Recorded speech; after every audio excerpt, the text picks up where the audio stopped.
67 Chevy Chevelle SS. Now featuring a black exterior with a black vinyl top. Rally is definitely the way I go. Going as to the interior now, you can see it is a 6-speed manual. You can see we got the tilt column, got the Sun Pro gauge to keep it in the 60s. You also got all our stock features except the radio here, which has been replaced to an aftermarket style. One of the things I like about the 67 Chevelle is not that it's the first year after the 66, which features more of a square muscle look, but it also is the last year of the box body style. Now, as you can see, I'm definitely not purposely hammering on this car, but it's because of the 502 big block underneath the hood. Yeah, it gives this car so much power, it honestly makes me want to piss my pants.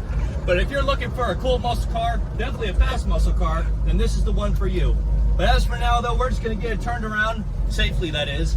So, see you on the lift.